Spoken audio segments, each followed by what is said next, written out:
ማለት በድብቅ የተነሳ ፎቶግራፍ ተለቆ ተመልክተናል። በሰው ዲቃላ በማንም ዲቃላ የምበጠበጠው ጥቅም ለሌለው ነገር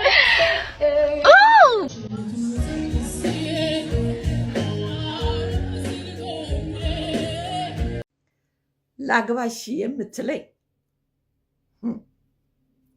መስፈርቶቹን ልንገርህ።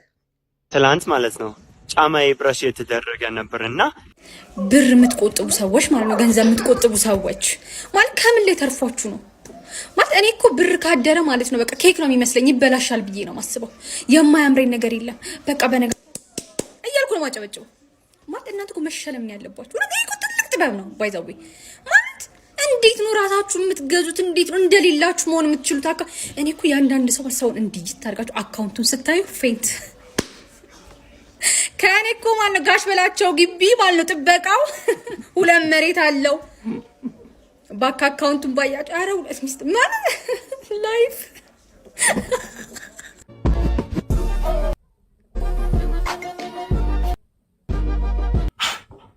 ሰው ላይ መለጠፍ ታዋቂ ሰው እየፈለጉ መለጠፍ።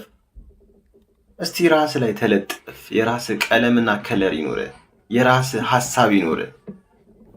እውነት የጃኒን ውለታ ረስተ። ጃኒ በጣም ላንተ ትልቅ ባለውለታ ነች፣ ገደኛህም ነችና በእውነት አርፈህ ብትታረቅ ይሻላል። ታረቃት፣ ምርጥ ሰው ነች። መቼም አታገኝም ማለቴ በቃ ጀምረሃል። እዛና እዛ አትቀላብድ። መንፈስ ቅዱስ ይቅር ትበል። ሰላማችሁ ይብዛ። ይሄን አካውንት ፎሎ እያደረጋችሁልኝ ቤተሰብ አካችሁ አመሰግናለሁ። ልጅህ ያንተን አይነት ወንድ ይዛ ብትመጣ ደስተኛ ሆነ ትቀበለዋለህ ወይ ብላ ጠየቀች። በጣም ደስ እያለኝ ነው የምቀበለው ጓደኛህስ ብላ ጠየቀች። ኧረ የሰይጣን ጆሮ ይደፈን። ከአንዳንድ ነው ያቅለሽልሽ። ይሄን ያለው አንሰራው አውቃለሁ እኮ ስራው አብዛኛው ሲሰራ እኮ አብሬው ነበርኩኝ እኮ። ያልገቡበት የለም የሚለው የአብዱኪያብ ዘፈን እኮ የህይወቱ ፍካሪ ነው። እርግጠኛ ነኝ ሁላችንም ይሄ ጓደኛል አጋርጉት ይሄን ሰይጣን። በሰው ዲቃላ በማንም ዲቃላ የምበጠበጠው ጥቅም ለሌለው ነገር፣ ስራ ለሌለው ነገር ምንም ነው በውጭ ዲቃላ ልበጥበጥ እንዴ ነው? በቃ ሚስ በቃ ሆነ ተከናወነ ሚስ ከንባላ አትሄድም። በቃ ትምህርት ቤት ፍቅር አበቃ። ሚስ አፈርሶን ማስተዛዘኛ ቀን እንደው ስሞት ምን ዝም ብላችሁ ታያላችሁ? አፈርሶን ብል ቢያንስ ሚስ የከፈለው እስከ 30 ነው አይደል? ቢያንስ እስከ 28 ግማሽ ቀን ድረስ እንኳን ይማሩልን ሚስ። ታይ ግን ሚስ እኛ ላንቺ ጊዜ እንዲነን እኛ አንቺን ቅዳሜና ወደ አላሳረፍንም። ከስል ኮሜንት ላይ አሳርፈናል ወይ እኛ አንቺን ለበዓላት አላሳረፍንም። ምን ለበዓል ብቻ ለኢፍ ለዋዜማ እያልሽ አላረፍሽም፣ አልተዝናናሽም፣ ወላጆችሽ ጋር ሄድሽም ሄደሻል። ሚስ ውለታ ቢስ አቱኝ። እኛንም ወይ ቅዳሜና እሑድ ያዥልን ወይ እስከ ሰኔ እንደኛ እኮ እስከ ሰኔ 30 ነው የተማርነው በእኛ ጊዜ። ምን ስለሆኑ ነው አሁን እነሱ በ18 ጨርሰው ተጠናቀው ቁጭ የሚሉት? ሚስ አልጎዘጎዝንም ገና። ኦሆ ሚስ አልጎዘጎ እኔ በግሌ ጨጓራዬ ስር የሚነጠብ ነገር አልጎዘጎዝኩም እንዴ። ኧረ ሚስ ኧረ እባክሽ በይ ማስተዛዘኛ ቀን ጨምሪልን ቢያንስ እስከ 30 ሚስ አይደል ፍቅርዬ? በቃ አሁን ነገም ከነገ ወዲያም እዚሁ ነን አብረን ነን። ከዛ ዜማሽ ምን ይሆናል? ጨጓራዬ ምን ይሆናል? ሚስ ባክሽ በሉ። ምን ዝም ብላችሁ ታያላችሁ? መማችሁ መሜኔ ይገባል። በተለይ ቤት ውስጥ ከ2 እና ከ3 በላይ ወንድ ልጆች ያለን ልጆች እስከ ሰኔ 30 ይማሩልን። ሴት ሳትረብሽም እኔ እንጃ አላውቅም፣ አልደረሰብኝም። ኮፒ ሊንክ ሪፖስት እያደረጋችሁ ረዊናሺ ምንድናት? እሷ በሉካም ቡድን ነው የእሷ መታየት ያለበት። ፍቅርዬ ይሄንን ኒውት ፔርሙዝ ሊመስላችሁ ይችላል። አይደለም፣ ጨው ነው የምናስቀምጥበት እኛ ቤት ብራዘር። ይሄንን ነው ኒዶ ሊመስል ይችላል፣ ግን አይደለም። ይሄ በርበሬ ነው የሚቀመጥበት አባት። ይሄንን ነው ኮላ ማጣበቂያ ሊመስል ይችላል፣ ግን አይደለም። እዚህ ቤት እርድ ነው የሚቀመጥበት። ይሄንንም ነው ይሄኛው የማንጎ ጁስ ሊመስል ይችላል፣ አይደለም። ይሄኛው ሚጥሚጣ ነው የሚቀመጥበት። ይሄንንም ነው የልጆች አንድ ቁጥር ወተት ሊመስል ይችላል፣ ግን አይደለም። ቅመም ነው የሚቀመጥበት ብራዘር። ይሄንን ነው የቀለም ጣሳ ሊመስል ይችላል፣ እኛ ቤት ግን ሽሮ ነው የሚቀመጥበት አባት። ይሄንን ነው የዚህኒት ቅባት ምናምን ነገር ሊመስል ይችላል፣ ግን አይደለም። ይሄ የእንጀራ መጋገሪያ ምናምን እንትን ነገር ነው የሚቀመጥበት አባት።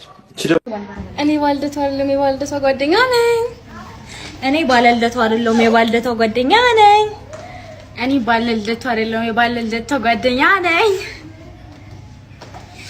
እኔ ባለልደቷ አይደለም የባለልደቷ ጓደኛ ነኝ። እኔ ባለልደቷ ነኝ። ሃፒ በርዝዴይ ማይ ቤስቲ። አዎ እንግዲህ ድሮ ጸጉሯ ወርዶ ምናምን ነበር የሚባለው። አሁን ደግሞ ወርዶ እንዴት አንድ አይነት ሊሆን ይችላል? ይኸውላችሁ ማለት ሳይዙ እንዴት ነው? በነገራችን ላይ እንኳን ደስ አለሽ ለማለት እንወዳለን። ግን እንዴት አይነት ስብስብ እንደሆነ ደስ የሚል ስብስብ፣ ሳይዝ እንደዚህ እኩል ሲሆን ደስ ይላል።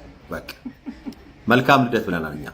ደከመኝ ስትሉ የዛሬ ልጅ እኔ ከሰበታ ልደታ ድረስ በእግሬ ምን አገባን እኛ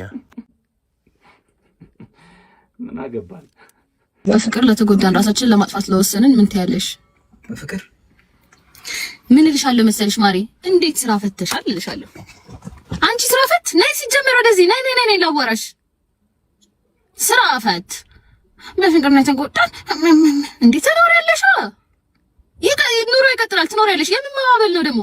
በፍቅር ላይ ማነው አንቺን ተጎጂ ያደረገሽ? ወገብሽን አሰር ታረጊያለሽ፣ ላይፍ ይቀጥላል ትያለሽ፣ ወደ ኑሮሽ ትመለሳለሽ። የምን መሽሎጥሎጥ መቁሎጥሎጥ ራሴን ላጥፋ ማለት ነው። በይበይኔ እንደዚህ ቀልድ አይመቸኝም። አባቴ ሙት ነው አይመቸኝም። ደግሞ ስንት ችግር ይድረስብሽ ምናምን እንጂ አፈቀርኩ ብለሽ ራሴን ላጥፋት ያለሽ እንዴ? ቀልደኛ ነሽ በገብርኤል።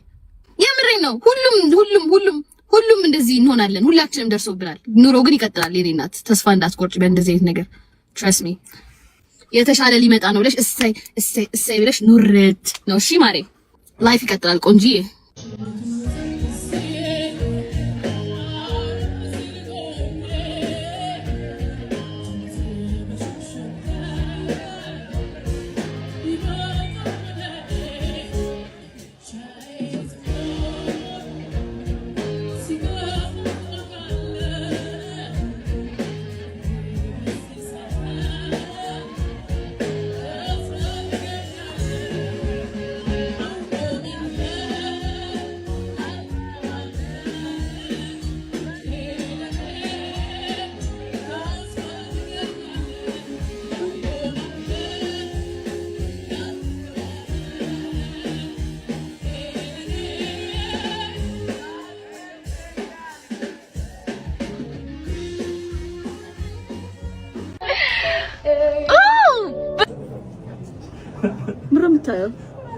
ግጥም ነው፣ በእውነት ግጥም ነው።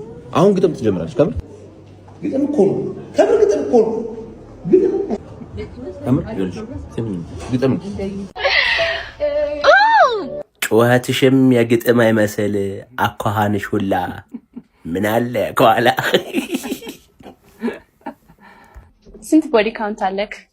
ይቻላል ቦዲ ካውንት ምናምን እዚሁ እንዳንቆይ ብዬ ነው ብዙ ሰዓት። እሺ ሎኪ 20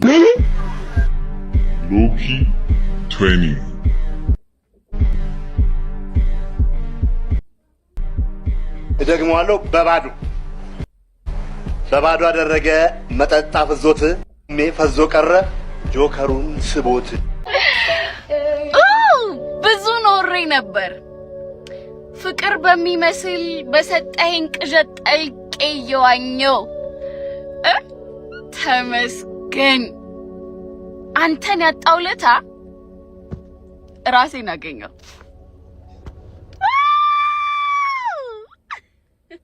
በጣም ቆንጆ ቀን የነበረኝ። አሁን ቀጣይ ምንድን ነው የምታረጊው? ስፖርት ነው የምሰራው። ወይኔ ቀድመሽ ብትነግሪኝ ኖሮ እኔ ጠዋት ትሰሪያለሽ ስላሰብኩ ነው እንጂ ልብሴን ይዤ መጥቼ ደስ ብሎኝ ነበር የምሰራው። አንቺ ይሄድ ትሰሪያለሽ፣ እኔ ደግሞ እየመጡ ነው የሚያሰሩኝ።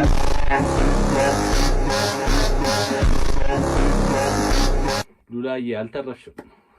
በአዲስ አበባ ከተማ የተከናወነ አንድ የኬጂ ተመራቂ ታዳጊ ሕፃን ምረቃ ስነ ስርዓት በማህበራዊ ሚዲያ ላይ ከፍተኛ መነጋገሪያ ሆኗል። በምስሉ ላይ እንደምትመለከቱት ሕፃኑ የመመረቂያ ጋውን ለብሶ በቅንጡ መኪና የላይኛው መስኮት ብቅ ብሎ የሚታይ ሲሆን ክስተቱን ይበልጥ አነጋጋሪ ያደረገው ደግሞ ልክ እንደ ሰርግ የተሰለፉ በአበቦች ያጌጡ በርካታ ዘመናዊ መኪናዎች መኖራቸው ነው። ድርጊቱ የልጁን የቤተሰብ አቅም ቢያሳይም ብዙዎችን ግን አከራክሯል። አንዳንዶች እንዲህ አይነቱ የተጋነነ የቅንጦት ዝግጅት ለታዳጊ የወደፊት ስነ ልቦና እድገትና ለትምህርት የሚኖረው አመለካከት ላይ አሉታዊ ተጽዕኖ ሊያሳድር እንደሚችል ይናገራሉ። የእናንተ ሐሳብ ምንድነው? ኮመንት ላይ አስፍሩልኝ።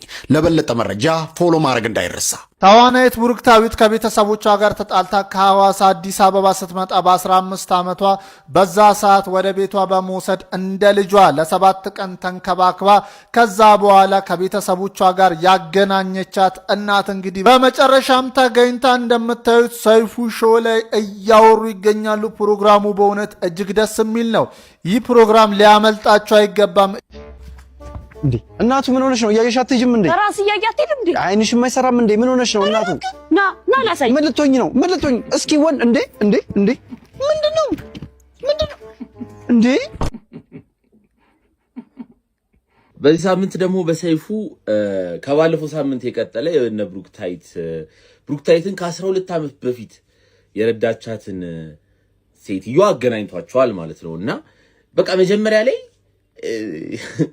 ተጨንቄ በቃ የተሳሳተ ሰው የመጣ መስሎኝ፣ በተለይ የሆነ ሰፈሩን ብሩክታይት የተናገረችው ሰፈርና ሴትዮዋ ማለት የሚኖሩበት ሰፈር የተለያየ በቃ የተለየ ሌላ ሰው መጣ። ስቲልሽ አሬች አይደለችም ማለች በቃ ብዬ ጨንቆኝ ማለት ነው። ከዛ ግን ነው ዋን ኦፍ ዘ ሞስት ቢዩቲፉል በቃ የሚያምር ኤፒሶድ በቃ እውነት ለመናገር ማለት ነው። ከዛ ምን አሰብኩኝ መሰላችሁ? ቲክቶክ ላይ ይሄ ሰው ለመርዳት እኮ ሰው መሆን ብቁ ነው በቂ ነው የሚለው አለ። እሱን ሰውዬን ያገኘ ነው። እቺ ሴትዮ ማለት በቃ እሷ ናት። ለካ ቲክቶክ ላይ ያሉ ድራማ ቢሰሩት እውነታቸውን ነው። እንደዚህ አይነት ሰው አለ እና ምን አለች? ኢትዮጵያዊ ሰው ለመርዳት እኮ ኢትዮጵያዊነት በቂ ነው። ኖ አንቺ ጥሩ ሰው ስለሆንሽ ነው የረዳሻት እቺ ልጅ ማለት ነው። እውነት ለመናገር ማለት ነው። እና ከኤፒሶዱ 3 ነገር ብናይ አሁን ለምሳሌ የሴትዮዋን ጥሩነት መጀመሪያ እናያለን። በጣም የሚገርም ነው። ከዛ የብሩክታይትን ደግሞ ውለት አስተዋሽነት የረዳትን በክፉ ጊዜ አብሯት የነበረን ሰው አለመርሳቷ በጣም ደስ የሚል ነው። ከዛ እቺኛዋ ህፃኗ ደግሞ ያኔ 4 ዓመቷ የነበረችው አሁን 16 ዓመት ሆኗታልና እቁር ልትል አደገች። ቆንጆ ምናምን ሲሏት እቁር ሰይፉ እቁር ልትለው ሰይፉን እቁር አይቻልብስ። ከኔ ስህተት ተማሩ። ሚስቴ ተጋብተን አብረን እናድጋለን ስትለኝ እድሜ ነው የመሰለኝ። አዛንን የሚከለክል ህግ ለማውጣት ሂደቱ መጀመሩ ተገልጿል። እንዲቆያችሁ ጠበቃ ሰብለስፋ ነኝ። የመረጃ ለብዙዎች እንዲደርስ ፕሊስ ኮፒ ሊንክ ሪፖስት አድርጉልኝ። እንግዲህ በዴንማርክ መንግስት በአዛን የሚባለው ማለት ይሄ ለጸሎት የሚደረግን ጥሪ በተመለከተ ድምፁ ከመስጊዶች ወጥቶ ለሌላ ሰው መሰማት እንደሌለበት እና ድምፁ ተገቢነት የሌለው በመሆኑ በመስጊዶች ብቻ ውስጥ ተገድቦ ድምፁ እንዲቀር የሚያደርግ በህዝብ በሌሎች ሰዎች እንዳይሰማ የሚያደርግ እናም እየተካሄደ ያለውን አዛንን ከመስጊድ ውጭ ላሉ ሰዎች ጸሎት እንዲያደርጉ ጥሪ ማድረግ አካሄድን ለመከልከል ሂደት ላይ እንዳሉ እየተገለጸ ይገኛል። እንግዲህ ይሄ ነገር በዓለም አቀፍ ደረጃ ካሉ የሰብአዊ መብት ስምምነቶች ለእምነት ነፃነት ከሚሰጠው ጥበቃ አንጻር እንዴት ይታያል? እምነቶችን የሚያሰሙትን ጸሎት ወይም የጸሎት ጥሪ በተቋማችሁ ውስጥ ብቻ እንዲቀር አድርጉ ድምፁን የሚለው ነገር እንዴት ነው መታየት ያለበት ከእምነት ነፃነት አንጻር የሚለው አነጋጋሪ ሆኗል። እስኪ እናንተ ሀሳብ አስተያየታችሁን ስጡበት። መሰል ጠቃሚ መረጃዎች እንድታገኙ ይህን አካውንቴን ይከታተሉ። አመሰግናለሁ። ቆይ መጣ። ቆይ የት ነው? ሽንት ቤት መጣ። እንዴ እኔን ለማንጠረህ ነው የምትሄደው? ሽንት ቤት እኮ ነው። እንዴት ናፍቀኛለህ እኮ። በእናትህ ቁጭ በል። እሺ አብሬ ልምጣው። መጣው። እርጌታ ይችላል። ሀኒ የዓለማችን ክፉ ሰው በሆነ ምን ይሰማሻል? አንተ ከኔ አስራቅ እንጂ እኔ ምንም ብትሆን ችግር የለብኝም። መርጌታ ይችላል። ባምቢ ሀበሻን እረፊ እያላችሁ ይህን ቪዲዮ ላኩላት፣ ሜንሽን እያደረጋችሁም አድርሱላት። ሰላም ደጉሎ ነኝ። ሁላችሁም ይህን ቪዲዮ ሼር፣ ኮፒ ሊንክ፣ ሪፖስት እያደረጋችሁ ብዙ ሰው እንድማርበት እንድታደርጉ በማክበር ጠይቃለሁ። እንግዲህ ባምቢ ሀበሻ ከአንድ ወንድ ጋር ቀደም ሲል ባያችሁት መንገድ የአንድን ሃይማኖት ስሜትና ሞራል የሚነካ ነገር እያደረጉ ይገኛሉ። ይሄ የጥፋት መንገድ የህግ ተጠያቂነት ሊያስከትል የሚችል ነገር ነው። ምክንያቱም በሀገራችን የወንጀል ህግ ግልጽ በሆነ ሁኔታ የአንድን ሃይማኖት ስሜትና ሞራል መንካት የወንጀል ተጠያቂነት እንደሚያስከትል ግልጽ በሆነ ሁኔታ ተደንግጎ ይገኛል። ታዲያ ባምቢ ሀበሻና አብሯት ያለው ሰው መርጌታ እያሉ የሚናገሩት የሚያደርጉት ነገር የአንድን ሃይማኖት ተከታዮችን ስሜትና ሞራል የሚጎዳ ነገር ነው ብዬ አምናለሁ። ምክንያቱም መርጌታ ማለት የየትኛው የእምነት ተቋም የአገልጋይ መጠሪያ እንደሆነ የታወቀ በመሆኑ ማለት ነው። ስለዚህ ከዚህ ተግባሯ ካልተቆጠበች የህግ ተጠያቂነት ሊከተላት እንደሚችል መታወቅ መቻል አለበት እላለሁ። አመሰግናለሁ። የሆነ ኮርነር ላይ ማለት በድብቅ የተነሳ ፎቶግራፍ ተለቆ ተመልክተናል። በአብዛኛው ጊዜ ማይለያዩትና ሁልጊዜ እዛ በድብቅ የሚመጡት ሀያትና ጌታቸው ረዳ ናቸው። ሁለተኛዋ አምባሳደር ምስጋኑ የሚባል ታውቃላችሁ? አምባሳደር ምስጋኑ በአዲስ አበባ በባላደር አስተዳደር ጊዜ በነበረችበት ብርሃነ ደሬሳ የከተማው ከንቲባ ሲሆኑ የምክትል ከንቲባ የነበረው አቶ ምስጋኑ ከዛ በኋላ ወደ ብርሃነ ደሬሳ ተሿሚ ሆነው የመቀጠል ፍላጎት የላቸውም። ባላደራውን ካስረከቡ በኋላ እሱ ግን ወደ ፓርቲው መዋቅር መጣ። አምባሳደር አድርገው ላኩት። ቅርብ ጊዜ ኳታር አምባሳደርም ነበረ። ከዛ በኋላ ተመልሶ ተጠራ።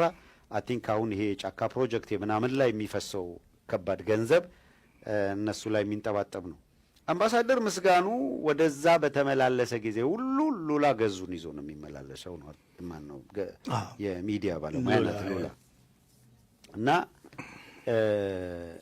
ይሄ ሲጋር ምናምን የሚባል ነገር አለ። እሱን ይምጋሉ። የሚከታተሏቸው ሰው እዛ አካባቢ ያለ አካል እንዳደረሰው መረጃ የእነሱ ፐርሰናል ነገር ምናምን ብዙ እኮ የሚመለከተን ጉዳይ ሆኖ አይደለም። እንደ ፐርሰናል ግን እነዚህ የመንግስት ባለስልጣናት ናቸው፣ ህዝብ የሚያስለቅሱ ናቸው። አብረዋቸው ያሉ አካላት ምንድን ነው እያደረጉ ያሉት? ከዛ 98 ቢሊዮን በመንግስት ባለስልጣናትና በአርቲስቶች ወዘተረፈ በጋራ ባክኗል ከተባለ በኋላ በቃ ዝምጭጭ ነው ያለው። እኛ ዝምጭጭ ሳንል ዱካዎች እያፈላለግን ነው። አሁን ከገንዘቡ ጋር ቀጥታ ግንኙነት አላቸው የላቸውም የሚል ነገር አይደለም እያነሳን ያለ ነው። ገንዘብ ጠፍቷል፣ የአገር ሀብት ተመዝብሯል፣ የትኛው ባለስልጣን ከማርጋ ይገናኛል የሚለውን ነገር ደግሞ ስናጣራ ያገኘነው መረጃ የሚያሳየን እነዚህን አካላት ነው። ይሄ ጌታቸው ረዳና ለምሳ ስንት አወጣችሁ? ኮሜንት ላይ ጻፉልኝ ለምሳ ስንት እንዳወጣችሁ። እኔ ደግሞ በአንድ የምሳ ዋጋ መግዛት የምትችሉትን ኦሪጂናል ሽቶ ላሳያችሁ። ሞንቴ ብላክ ኤክስትሪምን በ100 ኤምኤል ፐርፊውሙን በ29900 ብር ብቻ። ኦ ዋው ዋው ዋው ጥሩ ነው። ሽቶ በጣም ቆንጆ ነው። ምሳ ግን 29900 ብር ኢትዮጵያን ብር። ምንድነው የምትበሉት በዚች ብር? ቆቆር ነው የሚበላው? ምን አይነት ምግብ ነው የሚበላው በ29000 ብር? what kind of food are you going to eat? ኡፋ ነው የምትበሉት? ተመላሽ ነው በ29000 ብር? god damn ከ100,000 ብር የሚያንስ ምግብ አለ ወይ ብዬ አወዛስኪ ማሰልፍ ዴም ይሄ ህዝብ በጣም እኮ ከባድ ላይ ነው ያለው። 29000 ብር ፎር ምሳ ቱ ቺፕ። አንቺ ቁለታም ቆለጥለት ሚሳ 29000 ብር። ምን አይነት ሚሳ ነው 29000 ብር? በሬ ነው እንደ የምንበላው? ወይፈን ነው የሚታረደው? ሙሉ ወይፈን የኔ ነው ብሩ። ሎሚ ባለበት ሀገር ለሽቶ 29000 ብር ማውጣት ምንድን ነው? ከታጠብኩ አይበቃም? አጃክስ ይላል ለቅላቅ የወንጀል ባይ ምን ችግር አለው? ምንድነው ችግር? ይንሳ ምሳ በምትበሉበት ዋጋ 29000 አንበላም። 29900 ብር ምንም አይነት ምሳ አንበላም። የ2 ወር የ3 ወር የመንግስት ሰራተኛ ደሞዝ ነው። እሱንም ጥሩ የሚከፈለው። ስነ ስርዓት አድርጉ። ዝም አልን እንጂ መሆን ሆናል አይደለም። ይሄው ኢሎጎመም ነው የሚለው አምባ የዱበና የያዘ ይዞን ነው እንጫ መለቀሚን አዝቢ ከነረቲ ተናግረናልኛ። ምሳ ስንት ነው ያወጣሽው? ሄደ ለዛ ኢቢኤስ ቴሌቪዥን ዘሀበሻ መረጃ የሚያገኘው ከየት እንደሆነ ይጣራልኝ ሲል ለፍርድ ቤት አቤቱታ አቀረበ። አስገራሚ ዜና ነው። የምትመለከቱት ምስል የኔ ያለበት ማለት ነው ለፍርድ ቤት የቀረበ ነው። መረጃውን በአጭሩ ላቅርብላችሁ። በኢቢኤስ ቴሌቪዥን እና የበስንቱ ተከታታይ ድራማ ፕሮዲውሰር በሆነው አፍሪኮም መልቲሚዲያ መካከል በተነሳው ውዝግብ የተነሳ ጉዳዩ በፍርድ ቤት እየታየ መሆኑ ይታወቃል። የክስ ሂደቱ ቀጥሎ ባለበት በዚህ ወቅት ኢቢኤስ ቴሌቪዥን ዘሀበሻን የክሱ አካል አድርጎታል። ለዚህ ደግሞ ምክንያቱ የክስ ሂደቱን አስመልክቶ ዘሀበሻ ያቀረበው ዘገባ ነው። ይህንኑ ክስ በተመለከተ የፌዴራል ፍርድ ቤት ልደታ ምድብ አንደኛ የንግድና ኢንቨስትመንት ችሎት ያሳለፈውን ውሳኔ ከአንድ ወር በፊት መዘገባችን ይታወቃል። ችሎቱ ግንቦት 4 ቀን 2018 በሰጠው ብይን የኢቢኤስ ቴሌቪዥን ከ33 ሚሊዮን ብር በላይ እንዲታገድ ማድረጉን ዘግበን ነበር። ይህ መረጃ ይፋ በመሆኑም ቴሌቪዥን ጣቢያው ደስተኛ ባለመሆኑ በክሱ ውስጥ የዘሀበሻን ስም ጠርቶ አቤቱታ ማቅረቡን ሰምተናል። ከመረጃ ምንጮቻችን እንደሰማነውና ከፍርድ ቤት መዝገብ እንደተመለከትነው የኢቢኤስ ክስ ዋነኛ ጭብጥ ዘሀበሻ ከየት መረጃውን እንዳገኘ ይጣራልኝ የሚለው። ኢቢኤስ በክሱ ላይ ፍርድ ቤቱን ከጠየቃቸው ነገሮች ውስጥ አንደኛው ይህንም በተመለከተ የተሰራጨው መረጃ ከማህበራዊ ሚዲያ እንዲጠፋ የሚለው። ይህንንም የኢንፎርሜሽን መረብ ደህንነትና የመገናኛ ብዙሃን ባለስልጣን ተከታትለው እንዲያስፈጽሙለት ጠይቋል። በሁለተኛነት ያቀረበው ጥያቄ ደግሞ ዘሀበሻ ለወደፊቱ መሰል ህገወጥ ድርጊቶችን ከመፈጸም እንዲቆጠብ ይታዘዝልን የሚል መሆኑን ከመዝገቡ አይተናል። ሶስተኛው ነጥብ ደግሞ ዘሀበሻ የተሰኘው ሚዲያም የፍርድ ቤቱን ትዕዛዝ ከማን በምን አግባብ ሊያገኝ እንደቻለ ከመግለጽ ጋር ለተከበረው ችሎት ምላሽ እንዲሰጥልን እንዲታዘዝ ያለው የኢቢኤስ አቤቱታም በመጨረሻም ችሎቱ ጉዳዩ መርምሮ ተገቢ የማስተካከያ እርምጃ እንዲወስድም ጠይቋል። ኢቢኤስ ቴሌቪዥን በዚህ ብቻ ሳይወሰን የፌዴራል ወንጀል ምርመራ መምሪያና የፍትህ ሚኒስቴር በዘሀበሻ ላይ የወንጀል ምርመራ እንዲያደርጉም ፍርድ ቤቱ መመሪያ እንዲሰጥም ጥያቄ ማቅረቡን ከመዝገቡ ላይ ተመልክተናል። ዘሀበሻ የተለያዩ ታዋቂ ሰዎችና ድርጅቶችን የክስ ሂደትና ፍርድ ቤት ብሎም ለተከበሩ ተከታታዮቹ ሲያቀርብ መቆየቱ የሚታወቅ ነው። ከዚህ በመነሳት የበስንቱ ድራማን የፍርድ ቤት ውሎ ጨምሮም የታዋቂ ሰዎችና ድርጅቶችን የተመለከቱ የችሎት ዘገባዎችን የሰራ ሲሆን ያቀረባቸው ዘገባዎችም በግልጽ ችሎት የሚታዩ ማለትም ዝግ ያልሆኑ ናቸው። ኢቢኤስ ቴሌቪዥን በዘሀበሻ ላይ የመሰረተው ክስ የቀረበው መረጃ ትክክል አይደለም የሚል ሳይሆን መረጃውን ከየት አመጣ የሚል መሆኑ ታዛቢዎችን አስገርሟል። እንትን አለው ባይዘው ደረጃ አለው። እነ ክርስቲያን ሮናልዶ እነ ዳናይት ምናምን የተሰሩት ስቴፕ አለው። ይሄ ባለው ተሞርዶ ምናምን እንደዛ የሚባለው ነገር ቀርቷል። ባይዘው ለማታውቁ ይሄ ተሞርዶ ይሄ ተቦርቡሮ ጥርሳችሁ ተሰብሮ ምናምን እንደዛ የሚባል ነገር የለም። እሱን ሄዱና እስኪ ጠይቁ። ዋጋውን አፎርድ ማድረግ የሚችል ሰው መጠየቅ ይችላል። ጥፍራችሁን አሁን ሄዳችሁ ትለጠፋላችሁ አይደል? ጥፍራችሁ ትለጥፋላችሁ። እንደዛ የሚለጠፍም አለ 28,000 ድርሃም፣ 30,000 ድርሃም፣ 40,000 ድርሃም እያለ it is too expensive. It is very expensive by the way. እና ይሄ ዝም ብሎ ነገር አይደለም። እንደዛ ለማለት ነው። እና ድሮ አሁን ጥፍር ለመለጠፍ ስትሉ ጥፍራችሁን ከነቀላችሁትና ጥፍር ከለጠፋችሁ ምን ይሆናል? ከስር ያለው ቆዳችሁ ስለሚበሰብስ እንትን ይላል አይደለ? ኦፍ ኮርስ። ግን ጥፍራችሁ ላይ ጥፍር ስትተከሉ ግን ምን ይሆናል? ምንም። አሁን this is upgrade አድርጓል። ሂዱና ጠይቁ። ማታውቁ የተቀላለ እውቀት ነው ይሄ። ድሮ ተቦርብሮ ምናምን ወድቆ ምናምን እሱ ቀርቷል እኮ ውዴ ማማዬ፣ በጣም ቀርቷል። the way like they are thinking like oh that's so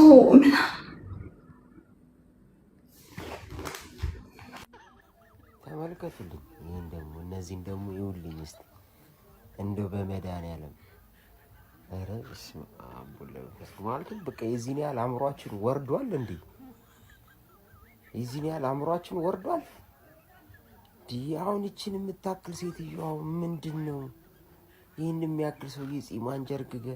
እውነቱ ነው ፓስተር ቸር ያለው እንዲህ ገና አእምሯቸው ያላደጉ ሰዎች አሉ ያሉ በቃ እውነቱን ከምራችሁ ነው እሱ ማተብ ስለመጣላችሁ እኔ የገነት መግቢያ ነው ማርያም በቃ እንጂ ኧረ አንተ ኧረ ይመች ግን ይመች ማርያም እኔ ኧረ ልጄ ልጅ ይመች እንደምንም ብለህ ላይፍን እየኖርካት ነው እንደምንም ብለህ ተመልከቱልኝ ይሄንን ኧረ አምላኬ ኧረ ና ኧረ ልጆች እየጠፉ ነው ና በስመ አብ ወወልድ ወመንፈስ ቅዱስ እኔ ሜዳ ላይ አብዶ ሰሳራ ያዩኝ ሰዎች አብዶ ነው ብለው ጸበል ነው ወሰዱኝ የሆነ ጊዜ 10 ተጫዋች ልጬ እኮ አይኔን ሳቃጥለኝ ነው 11ኛው ተጫዋች መጥቶ ኳሱ የሚቀማኙላ ግን ሳይ ችሎታ ያላት እኔ እኮ ስወለድ እኮ እንግዲህ ልጁን እንዲይው እያንቀረቀብኩት ነው የወጣሁት ዶክተሮቹ ራሱ ዳር ላይ ቆም በኳስ ችሎታ እንዲ ተደመው ማለት ነው የታኬታ ጡጣ ብቻ ያደኩ ልጅ ነኝ እኔ ልጆች ሆነን ራሱ አኩኩሉ ነው በኳስ ነበር የምጮት እኔ መተውትን ኳስ እኮ ማለት ነው አይደለም ሰው መረቡ እኮ አይዞም እኮ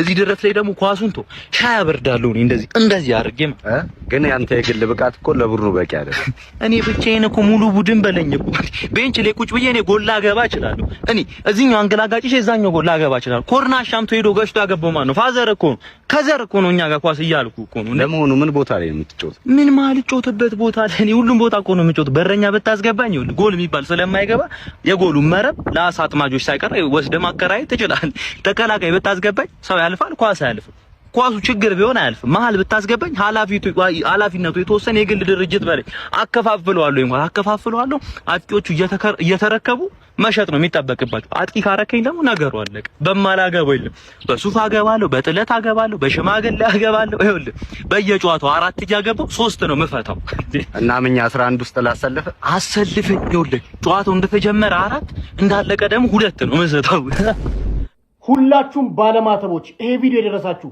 ለእሸቱ ዶንኪ ቲዩብ ለእግረኛውና ለነዚህ አባቶች ታደርሱልኛላችሁ ሁላችሁም ሼር አድርጉልኝ የምናገረው ነገር አለ ሙሉ ተመልከቱት አዳምጡት እሸቱ አፈቀላጤ ነው በጣም ከሚገርመኝ እኛኛ ሲመጣ ጎንበስ ይያለ እሻባስ በጣም ለስላሳ እንደበት ነው ያለው እኛን አላቆየንም በደቂቃ ነው ያሳመነ አባቶች ምን እየሆናችሁ ነው አልገባኝም እግረኛው ሚዲያ የምትባል አንተ ሰውዬ ለቪው ብለ ለብር ብለ ምንድነው የምታጣለው የምታቀሳሰረው በቃ ይቅርታ ተባባላል በቃ ላሽ ማለት ነው አለቀ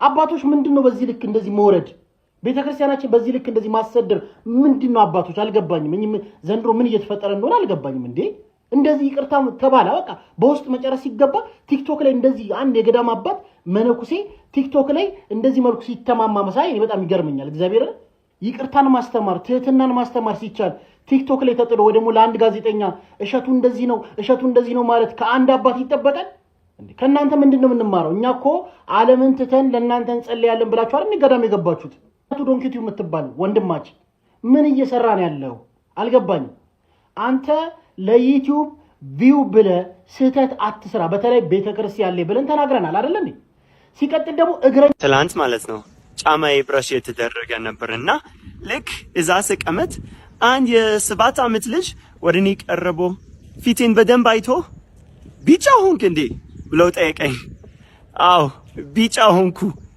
በነገርኩት ወይ የልጅ አስተሳሰብ ላግባሽ የምትለኝ መስፈርቶቹን ልንገርህ እስራኤላዊ ጎንደሬ ወይ ጎጃሜ ነህ እድሜህስ ከ70 ዓመት በላይ ነው መተዳደሪያስ አለህ ሳቅ ትወዳለህ ስፖርትስ ትወዳለህ እንግዲህ ይሄንን ካሟላህ ሚስትህ ማልሆንበት ምንም ምክንያት የለም